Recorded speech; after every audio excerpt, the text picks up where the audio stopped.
तो नमस्कार, शिक्षा उत्तराखंड के इस एजुकेशन प्लेटफॉर्म पर आपका एक बार पुनः स्वागत। दोस्तों, हमारा यहाँ पर चल रहा था इंडियन हिस्ट्री, और इंडियन हिस्ट्री में हमने यहाँ पर 3 वीडियो अपलोड कर चुकी है, जिसमें हमने पहले वीडियो में देखा आपका प्रागैतिहासिक काल, जिसमें हमने देखा पाषाण काल और ताम्रपाषाण काल।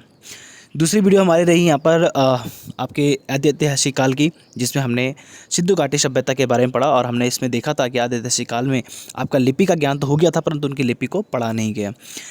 अब हम कल के वीडियो में हमने यहाँ पर देखा था ऐतिहासिक काल, जिसमें हम प्राचीन भारत की बात कर रहे थे, और प्राचीन भारत में हमने यहाँ पर वैदिक सभ्यता को सबसे पहले देखा। वैदिक सभ्यता के बारे में हमने यहाँ पर कल डिस्कस कर लिया था, और आज हम उसके जो है आपके PYQs को डिस्कस करेंगे, और उसके बाद आज की जो हमारी वीडियो रहेगी जैन धर्म की, और जैन धर्म को हम डिस्कस करेंगे। तो दोस्तों, अगर हमारे चैनल में नए हैं, हमारे चैनल को सब्सक्राइब कीजिए, लाइक कीजिए और शेयर कीजिए अपने सभी दोस्तों के साथ। बेल आइकन को दबाना ना भूलें दोस्तों, ताकि आपके पास सभी वीडियोस का नोटिफिकेशन हमारे पास आपके पास जल्द जल्द पहुंच सके। दोस्तों, बढ़ते हैं वीडियो की तरफ, और सबसे पहले हम थोड़ा सा क्विक रिवाइज कर लेंगे, और उसके बाद थोड़ा PYQs को देख लेंगे, और उसके बाद आज की वीडियो को स्टार्ट करेंगे। दोस्तों, कल के वीडियो में हमने देखा था वैदिक सभ्यता, जिसमें मैंने बताया कि सिंधु घाटी सभ्यता के बाद जिस सभ्यता का विकास हुआ वो आपकी वैदिक सभ्यता थी। वैदिक काल को आपका जो है 1500 ईसा पूर्व से 600 ईसा पूर्व तक आपका रहा, जिसमें आपका 2 पार्ट्स में हम इसको पढ़ते हैं। एक पढ़ते हैं ऋग्वैदिक काल, और एक पढ़ते हैं उत्तर वैदिक काल। तो दोस्तों, जो ऋग्वैदिक काल है आपका 1500 से 1000 ईसा पूर्व का होता है, और उत्तर वैदिक काल आपका 1000 से 600 ईसा पूर्व तक रहता है। ऋग्वैदिक काल के साक्ष्य हमें सारा ऋग्वेद से मिलता है, और जो आपका उत्तर वैदिक काल है उसका जो हमें साक्ष्य मिलता है यजुर्वेद, सामवेद और अथर्ववेद। आपको पता है कि आपका वेद जो हमारे हैं, वेदों की संख्या कितनी होती है? 4 है।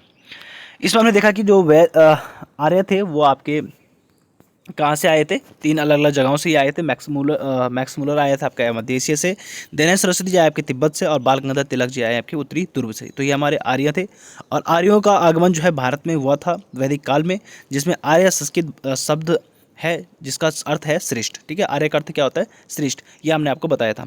आर्य सर्वप्रथम कहाँ पर आके बसे थे? पंजाब और अफगानिस्तान में आकर बसे। ग्रामीण सभ्यता थी, और आर्यों की भाषा क्या थी? संस्कृत थी। इसमें हमने देखा कि वैदिक सभ्यता में आपका जो है इनको 4-5 प्रशासनिक भागों में बांट दिया जाता है। जो इनकी प्रशासनिक इकाई थी वो 5 भागों में बांटी हुई थी। आपका कुल, ग्राम, विष, जन और राष्ट्र।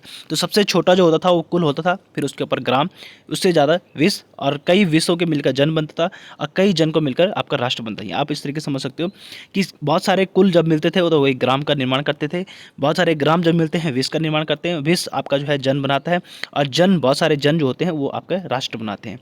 तो इस तरीके से इनकी प्रशासनिक इकाई चलती थी।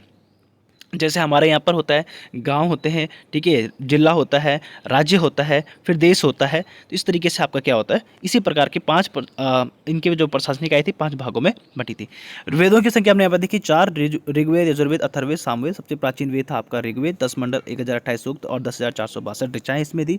गायत्री मंत्र का उल्लेख इसमें देखने को मिलता है 3रे मंडल में, और इसमें श्रुत और प्रार्थनाएं का संचय में देखने को मिलता है।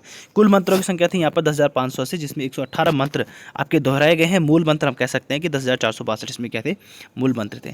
फिर हमने यहाँ पे देखा यजुर्वेद के बारे में, जो आपका है यज्ञ नियम, जो विधि विधान जो आपका लिखा है यजुर्वेद में लिखा है।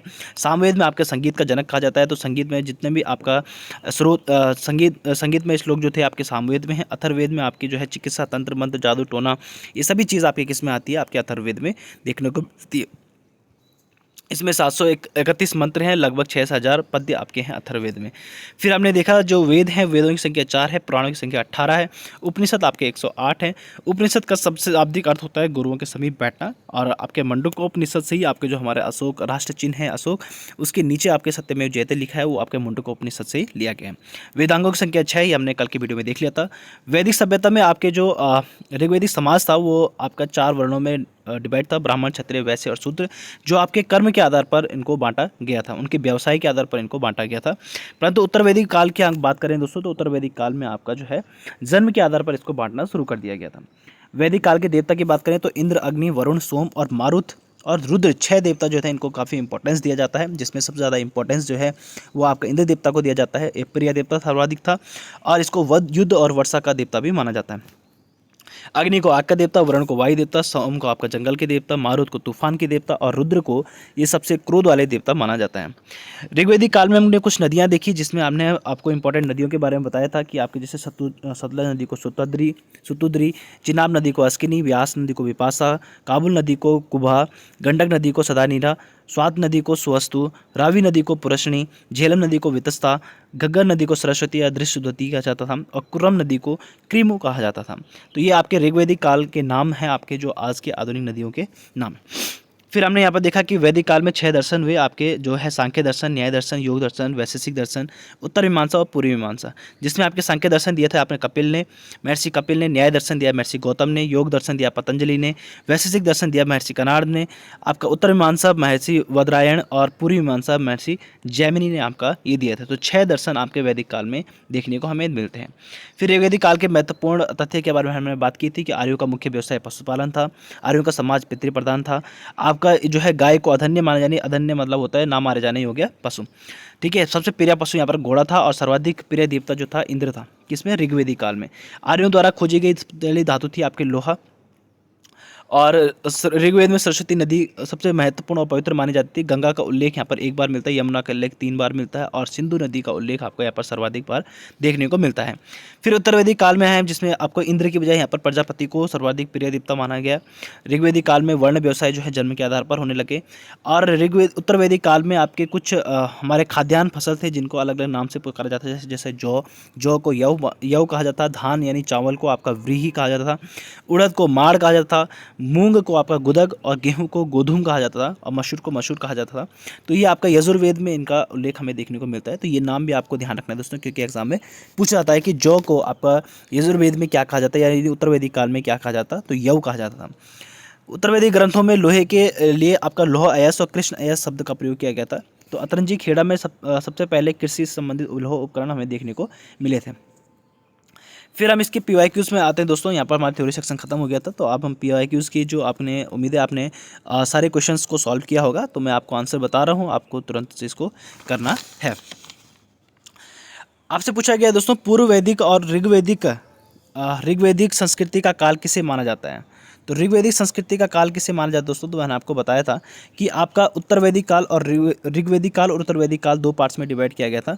जो आपका पूरा जो वैदिक सभ्यता थी वो हमारी 1500 से 600 ईसा पूर्व थी, परंतु आपका सिर्फ यहाँ पर ऋग्वैदिक संस्कृति पूछी गई है। तो आपका पहला इसका आंसर हो जाएगा 1500 से 1000 ईसा पूर्व, और उसके बाद उत्तर वैदिक जो हमारा था वो 1000 ईसा पूर्व से 600 ईसा पूर्व था। तो आपका फर्स्ट इसका ए आपका करेक्ट आंसर हो जाएगा।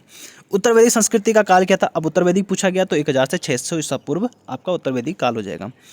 निम्न में से किस फसल को ज्ञान वैदिक काल के लोग को नहीं था, किस फसल का आपका ज्ञान नहीं था वैदिक काल को, तो आपका जौ, गेहूं, चावल हमने यहाँ पर देखा, इनको यव, आपका व्रीहि है ना, इनको अलग अलग नाम से पुकारा जाता, परंतु तंबाकू का यहाँ पर कोई भी हमें उल्लेख देखने को नहीं मिलता है। तो यानी तंबाकू के बारे में उनको किसी प्रकार की जानकारी नहीं थी वैदिक काल में। वेदों की संख्या कितनी है, आपको पता है कि वेदों की संख्या कितनी है, 4 है। आपका जो है भारत के राज्य चीन में प्रयुक्त सत्यमेव जयते किस उपनिषद से लिया गया है, तो हमने आपको अभी पढ़ा था कि मुंडकोपनिषद से आपको ये लिया गया है। ऋग्वैदिक आर्यों का मुख्य व्यवसाय क्या था, ऋग्वैदिक आर्यों का मुख्य व्यवसाय आपका क्या था दोस्तों, आपका पशुपालन इनका मुख्य व्यवसाय था, है ना। तो पशुपालन हमने यहाँ पर देखा कि पशुपालन को यहाँ पर सबसे ज़्यादा इंपॉर्टेंस दी गई है ऋग्वैदिक काल में।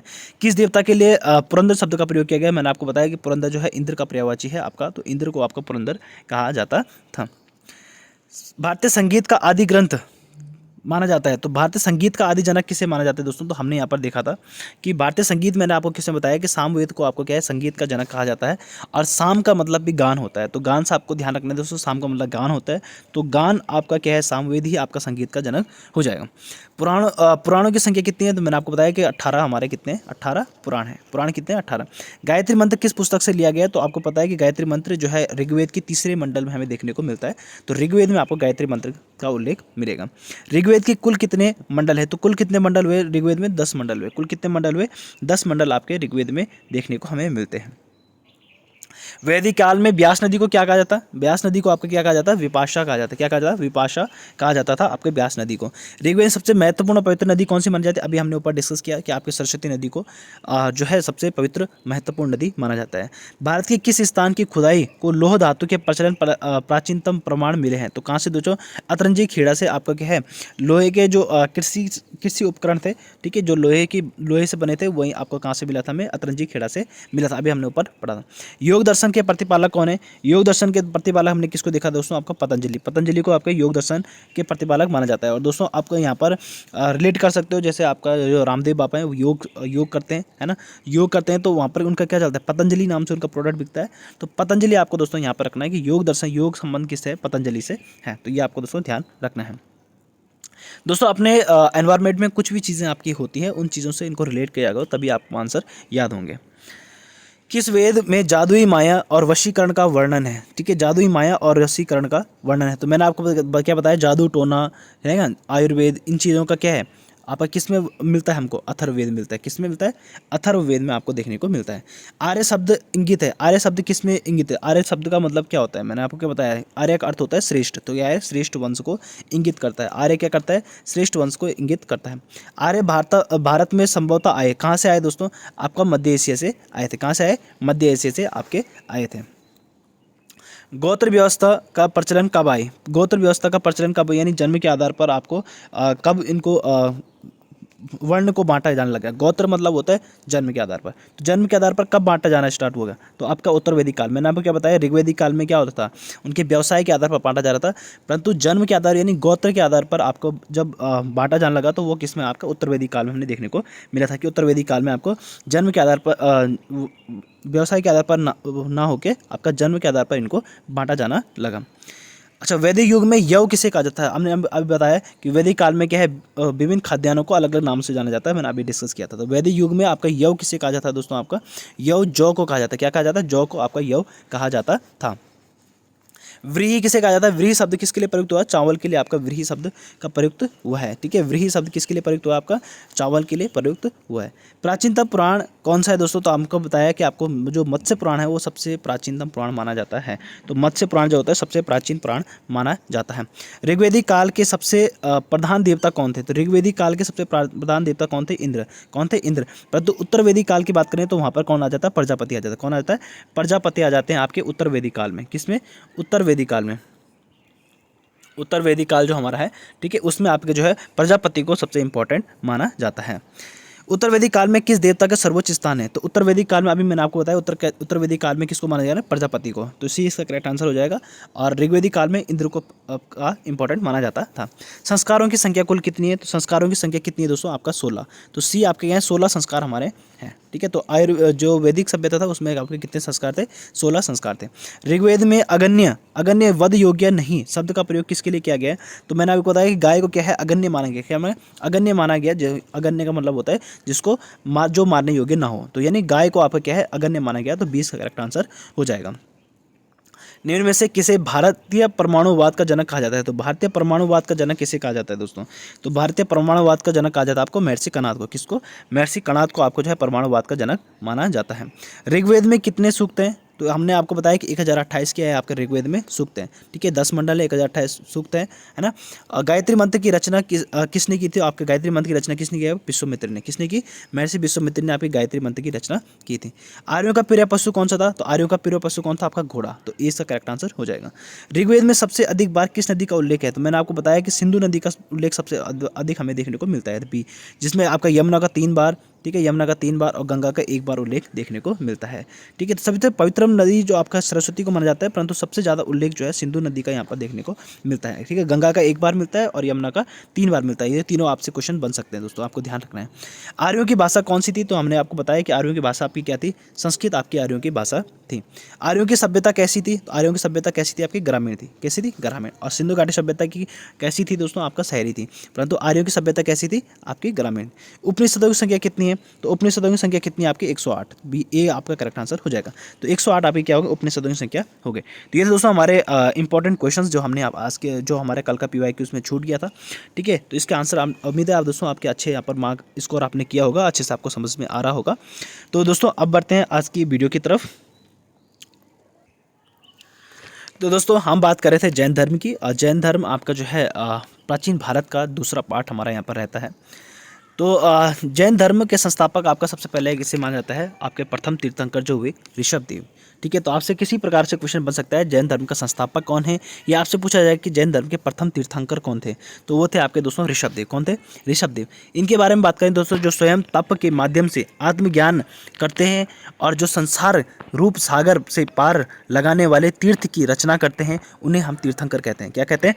तीर्थंकर कहते हैं। आपसे पूछा गया तीर्थंकर क्या है, तो ठीक है, जो स्वयं तप के माध्यम से आत्मज्ञान प्राप्त करते हैं, यानी आपका तपस्या करेगा उससे आपको उसको आत्मज्ञान प्राप्त होगा, तो ऐसे व्यक्ति को आपका क्या कहा जाता है? तीर्थंकर कहा जाता है। यानी संसार रूप सागर से पार लगाने वाले तीर्थ की रचना करते हैं। ठीक है, तो आपका जो है जो संसार रूपी जो हमारा ये संसार है, इससे परे जाकर एक तप करके आत्मज्ञान प्राप्त करते हैं, एक तीर्थ में जाते हैं, तो उसको कहते हैं आपके दोस्तों तीर्थंकर। किसको कहते हैं? तीर्थंकर। तो जैन प्रमुख जो जैन तीर्थंकर थे उनके प्रतीक चिन्ह हम यहाँ पर दोस्तों डिस्कस करेंगे, क्योंकि ये आपसे कई बार क्वेश्चंस में बन जाता है। ठीक है, तो 3 तीर्थंकर आपको दोस्तों ध्यान रखना है। एक तो पहला 23वां और 24वां, क्योंकि आपके जो जैन धर्म में कुल कितने तीर्थंकर हुए? आपके 24 तीर्थंकर हुए, कुल 24 तीर्थंकर हुए, जिसमें आपके अक्सर एग्जाम में आपके पास यही 3 पूछे जाते हैं, या तो प्रथम तीर्थंकर पूछेगा, या आपका 23वां तीर्थंकर पूछेगा, या 24वां तीर्थंकर पूछेगा। दोस्तों आपको ये ध्यान रखना है। तो पहले तीर्थंकर हुए आपके ऋषभदेव। कौन हुए? ऋषभदेव, जिनका प्रतीक चिन्ह था आपका सांड। आपसे प्रतीक चिन्ह भी क्वेश्चन में बन जाता है दोस्तों। ठीक है, तो आपको ध्यान रखना है। आपसे ये भी पूछ जाएगा कि ऋषभदेव कौन से तीर्थंकर थे, या आपसे पूछा जाएगा कि आपके महावीर स्वामी कौन से तीर्थंकर थे। तो दोस्तों आपको इनका कर्म भी याद रखना है, आपका नाम भी याद रखना है, और प्रतीक चिन्ह भी याद रखना है। तो पहले तीर्थंकर की बात करें तो पहले तीर्थंकर थे आपके ऋषभदेव, जिनका प्रतीक चिन्ह था आपका सांड। क्या था? सांड। 23वां तीर्थंकर हुए आपके पार्श्वनाथ। कौन हुए? पार्श्वनाथ। इनका जो चिन्ह था वह आपका सर्प का फन। क्या था? सर्प का फन। और 24वें तीर्थंकर आपके हुए वह है महावीर स्वामी, जिनका प्रतीक चिन्ह था आपका शेर। क्या था? प्रतीक चिन्ह था शेर। तो दोस्तों आपको ये 3 आपको ध्यान रखना है। तो अंतिम तीर्थंकर हुए आपके महावीर स्वामी। ठीक है, जिनका जो प्रतीक चिन्ह था वो क्या था? शेर। तो दोस्तों आपको ये तीनों ध्यान रखना है। उम्मीद दोस्तों आपको बहुत अच्छे तरीके से वीडियो को समझ में आ रही होगी। तो ये थे हमारे जो महावीर स्वामी जी हमारे जो थे 24वें तीर्थंकर, उनकी फ़ोटोज़ है, तो आप देख सकते हो।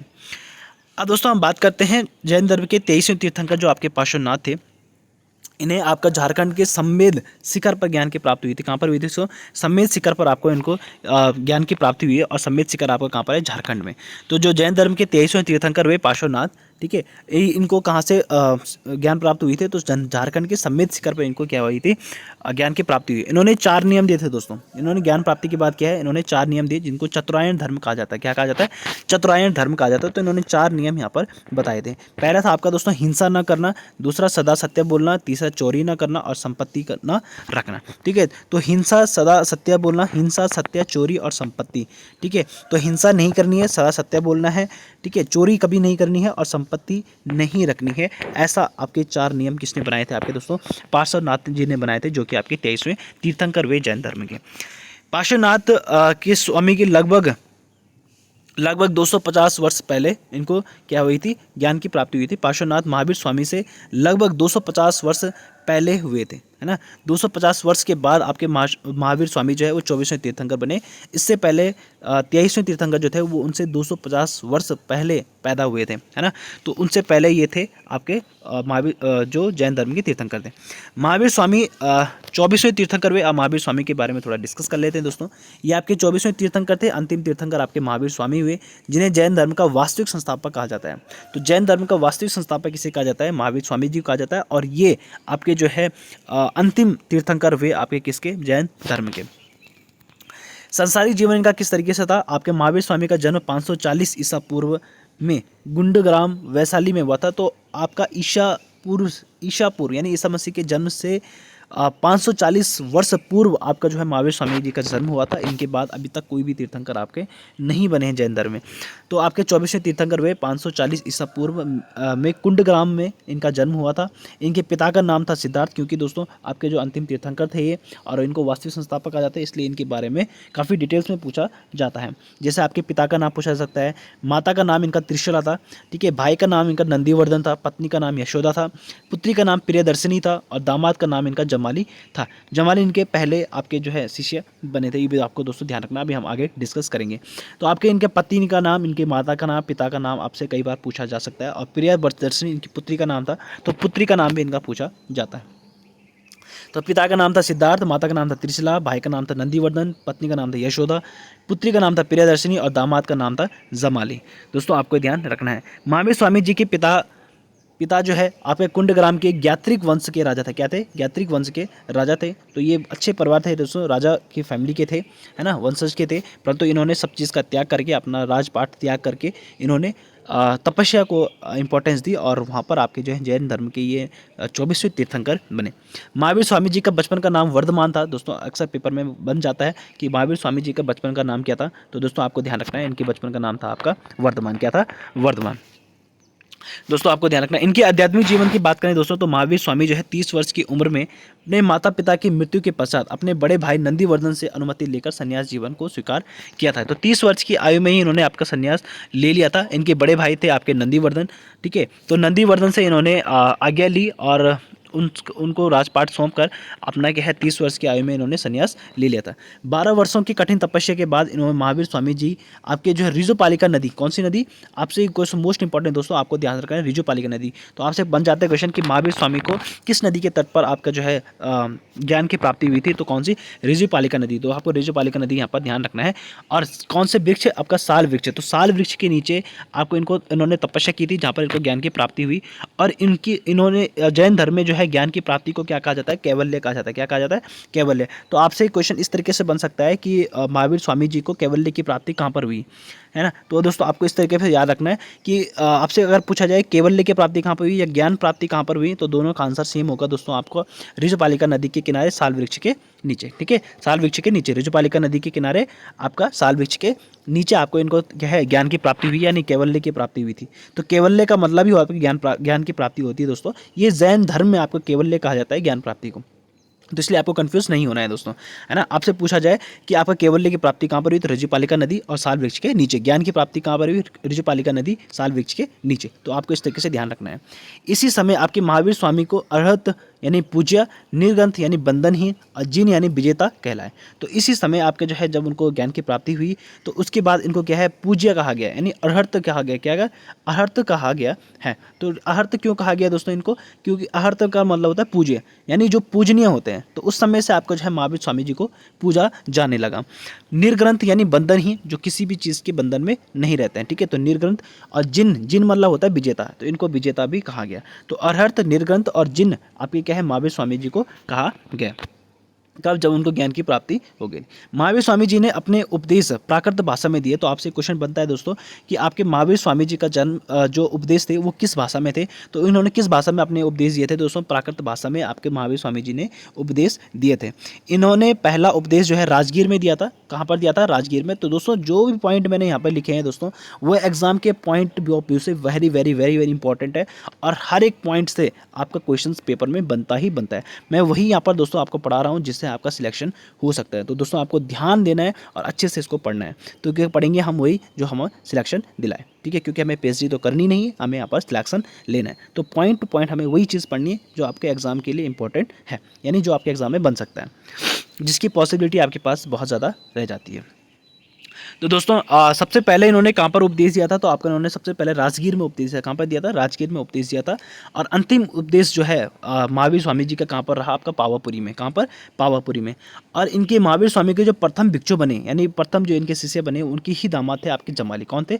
जमाली, जो कि किसके पति थे? आपके प्रियदर्शिनी के। और प्रियदर्शिनी कौन थे? महावीर स्वामी जी की बेटी थी, ठीक है। तो महावीर स्वामी जी की पुत्री थी आपकी प्रियदर्शिनी, उनके पति आपके जमाली यानी इनके दामाद, इनके पहले आपके जो है शिष्य बने या पहले भिक्षु आपके कौन बने? जमाली। तो आपसे ये भी क्वेश्चन बनता है दोस्तों कि महावीर स्वामी के प्रथम भिक्षु कौन था दोस्तों? तो उन्हीं का दामाद था कौन? जमाली। तो आपको दोस्तों ये ध्यान रखना है। हमारे महावीर स्वामी जी हैं, है ना। तो ये आपको ध्यान रखना है। और ये आपके प्राकृत भाषा है, आप यहाँ पर देख पा रहे होंगे कि आपके प्राकृत भाषा में जो लिखा है, हम लोग तो इसे नहीं पढ़ पा रहे, ठीक है, परंतु जो इनको पढ़ पाते हैं वो इनके अर्थ बताते हैं। अब दोस्तों इनकी बात करें तो इन्होंने 5 नियम दिए, है ना। महावीर स्वामी जी ने ज्ञान प्राप्ति के बाद कितने नियम दिए? 5 नियम दिए। इनसे पहले जो पार्श्वनाथ थे उन्होंने कितने नियम दिए थे? 4 नियम दिए थे। तो इनमें सभी नियम जो है पार्श्वनाथ के जो थे वो आपका सेम थे, महावीर स्वामी के इसमें, जैसे हिंसा ना करना पहला उनका था, सत्ता सत्य बोलना, दूसरा चोरी ना करना और संपत्ति ना रखना। ये 4 तो आपके कॉमन है, किसके साथ, आपके पार्श्वनाथ जी के साथ। परंतु इन्होंने एक अलग नियम दिया था, और कौन सा दिया था, ब्रह्मचर्य। कौन सा दिया, ब्रह्मचर्य। तो इन्होंने कौन सा अलग नियम दिया था, आपका ब्रह्मचर्य। तो आपसे कई बार क्वेश्चन बनता है कि 5वां नियम कौन सा दिया था महावीर स्वामी जी ने, तो वो था ब्रह्मचर्य, बाकी तो आपका सेम था, ठीक है, पार्श्वनाथ और उसका। तो दोनों आपको याद करने की मतलब आप रिलेट करके एक ही याद कर सकते हो, परंतु आपको महावीर स्वामी में कौन सा ध्यान रखना है कि ब्रह्मचर्य, और पार्श्वनाथ के इसमें ब्रह्मचर्य नहीं था, ठीक है। महावीर स्वामी के 3 रत्न हुए, ठीक है, इनको त्रिरत्न इन्होंने दिए थे, ठीक है। तो कौन कौन से त्रिरत्न इन्होंने दिए, सम्यक दर्शन, सम्यक ज्ञान और सम्यक आचरण, ठीक है। तो 3 रत्न इन्होंने दिए, सम्यक दर्शन, सम्यक ज्ञान और सम्यक आचरण। तो ये 3 भी आपको दोस्तों ध्यान रखना है कि महावीर स्वामी के कितने रत्न थे, तो 3 रत्न थे, कौन कौन से, सम्यक दर्शन, सम्यक ज्ञान और सम्यक आचरण। आपसे बन सकता है इनमें से कौन सा आपका जो है महावीर स्वामी जी से संबंधित नहीं है, ठीक है। तो सम्यक दर्शन, सम्यक ज्ञान और सम्यक आचरण आपका जो है महावीर स्वामी जी से संबंध रखते हैं। ये इनके क्या थे, त्रिरत्न थे। और 5 इनके क्या है, इन्होंने धर्म दिए थे, 5 धर्म इन्होंने दिए थे, जिसको आपका पंचायन धर्म कहा गया। क्या गया, पंचायन धर्म कहा गया। जैन धर्म में ईश्वर की मान्यता नहीं है, क्या है, जैन धर्म में क्या है, ईश्वर की मान्यता नहीं है, बल्कि आत्मा की मान्यता है। तो इस जैन धर्म में किसको मान्यता दी गई है, आर्यों में हम क्या है, देवताओं को मान्यता दे रहे थे, परंतु जैन धर्म में आपका क्या है, ईश्वर की मान्यता नहीं है, बल्कि आत्मा की मान्यता। यहाँ पर क्या है, आत्मा की मान्यता यहाँ पर दी गई है। किसकी मान्यता दी गई, आत्मा की मान्यता यहाँ पर दी गई है। इसलिए महावीर स्वामी को मूर्ति पूजा और कर्मकांड का विरोध किया है। तो इन्होंने क्या किया है, इन्होंने कहा कि मूर्ति पूजा नहीं करनी चाहिए, और कर्मकांड जो भी आपका पूजा पाठ किया जाता है ये आपका इंपॉर्टेंट नहीं है। इन्होंने मतलब सीधे सीधे कह दिया कि आपका ईश्वर है ही नहीं। इन्होंने कहा कि जो कुछ भी है वो कौन है, आत्मा है, ठीक है। तो महावीर स्वामी ने पुनर्जन्म को माना है, और पुनर्जन्म का सबसे बड़ा कारण बताया आत्मा को, ठीक है। तो इन्होंने कहा कि जो महावीर स्वामी जी कहते हैं कि प्रत्येक व्यक्ति का क्या होता है, पुनर्जन्म होता है। क्या होता है, पुनर्जन्म। तो इन्होंने पुनर्जन्म को आपकी क्या है, मान्यता दी है। तो पुनर्जन्म होता है, और पुनर्जन्म का सबसे बड़ा कारण क्या है कि आत्मा। तो आत्मा क्या होती है, सबकी जीवित होती है, जो कि प्रत्येक इसमें आपके पहुंच जाती है, ठीक है। तो यानी पुनर्जन्म आपका होता है। तो किसने मान्यता दी, महावीर स्वामी जी। तो आपसे कहा जाता है दोस्तों कि महावीर स्वामी के अनुसार क्या सत्य है, नहीं का, तो पुनर्जन्म आपका सत्य है। तो यानी आपसे ये भी बन सकता है क्वेश्चन कि जो है पुनर्जन्म को किसने मान्यता दी थी, तो वो किसने दी थी, आपके महावीर स्वामी जी ने। तो यानी जैन धर्म जो है आपका है वो ईश्वर को नहीं मानता है। 72 वर्ष की आयु में महावीर स्वामी की मृत्यु हो गई थी। 468 ईसा पूर्व में बिहार राज्य के पावापुरी में इनकी मृत्यु हुई, और पावापुरी में ही इनका जो है अंतिम उपदेश आपका रहा दोस्तों, और अंतिम उपदेश के साथ में इनकी मृत्यु भी हो चुकी थी, क्योंकि 72 वर्ष की आयु में इनकी मृत्यु हो गई थी। तो 468 ईसा पूर्व में दोस्तों आपको ध्यान रखना है, बिहार राज्य के पावापुरी में। तो पावापुरी में इनके अंतिम आपका जो है आप अंतिम उपदेश भी इनका वहीं पर रहा। महावीर स्वामी के 2 अनुयायी हुए, ठीक है। महावीर स्वामी के 2 अनुयायी हुए, एक हुए आपका स्थूलभद्र और एक हुए भद्रबाहु। तो 2 इनके अनुयायी हुए लास्ट में, तो स्थूलभद्र और भद्रबाहु। यानी महावीर स्वामी की मृत्यु के बाद 2 पार्ट्स में ये डिवाइड हो गया। जो स्थूलभद्र के साथ थे उनको आपका श्वेतांबर कहा गया, और जो भद्रबाहु के साथ रहे उनको दिगंबर कहा गया।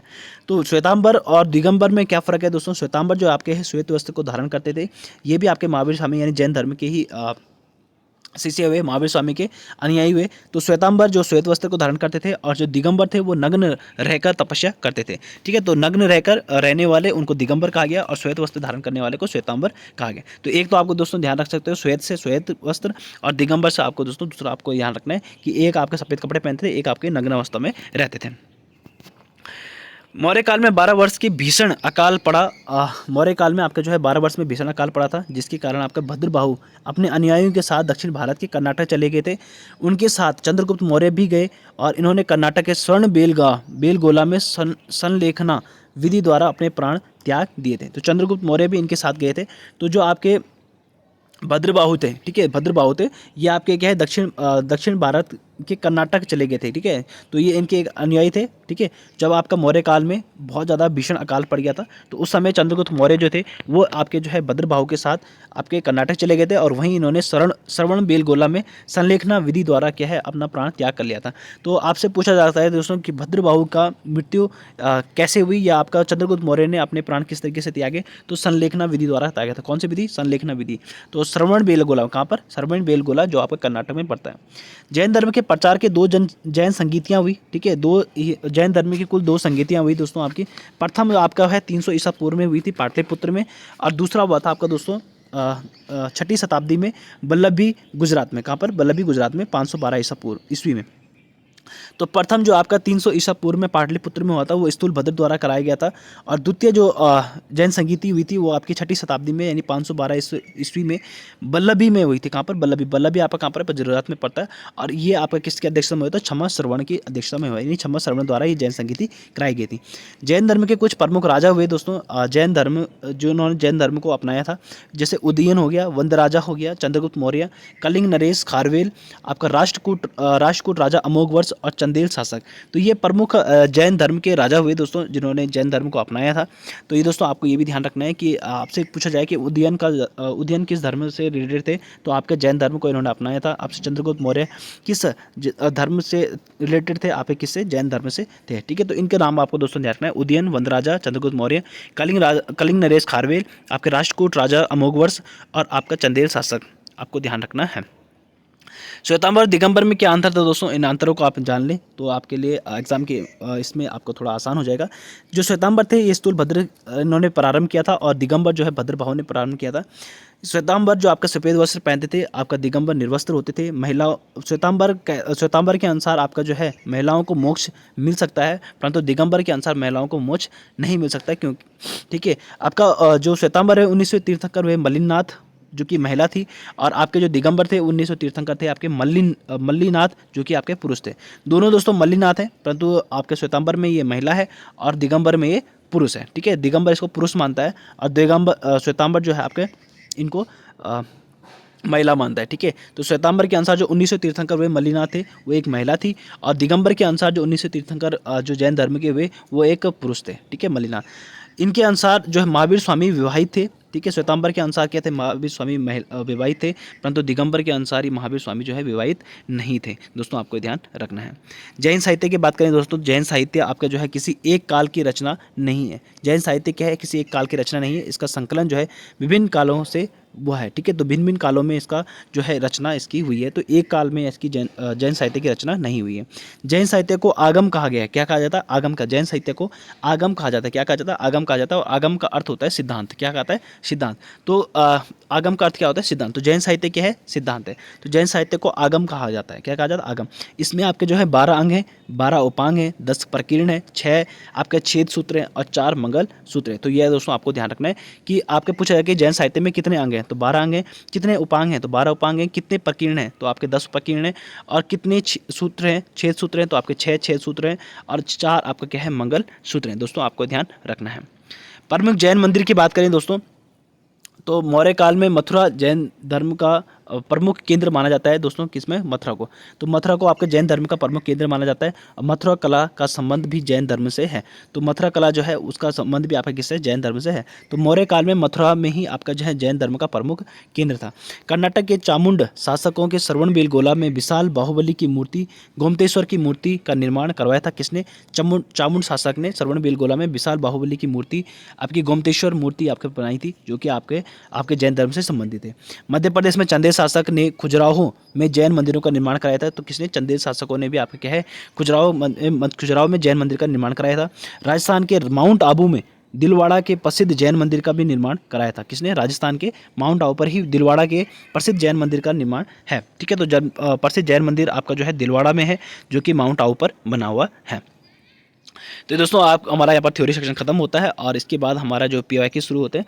तो दोस्तों आप इन PYQs को देख लीजिए और अपने आंसर ईमानदारी से आपको लगाइएगा, फिर कल मैं आपको इनके आंसर बता दूंगा। ठीक है दोस्तों, तो ये आपका होमवर्क है, तो आप क्वेश्चंस को आराम से देख लीजिए और इसके बाद इनको सॉल्व कीजिए। आप वीडियो को पॉज करके इन सारे क्वेश्चंस को नोट डाउन कर सकते हो और इनके आंसर्स अपनी कॉपी में नोट कर सकते हो। उसके बाद हम आपको इसके आंसर्स कल आपको बता देंगे। तो यहीं तक ये आपके इंपॉर्टेंट PYQs हैं जो आप यहाँ पर देख पा रहे होंगे, जो आपके जैन धर्म से संबंधित है। इनके डिस्कस हम कल की वीडियो में कर लेंगे। ठीक है दोस्तों, तो मिलेंगे आपको नई वीडियो के साथ, तब तक के लिए धन्यवाद।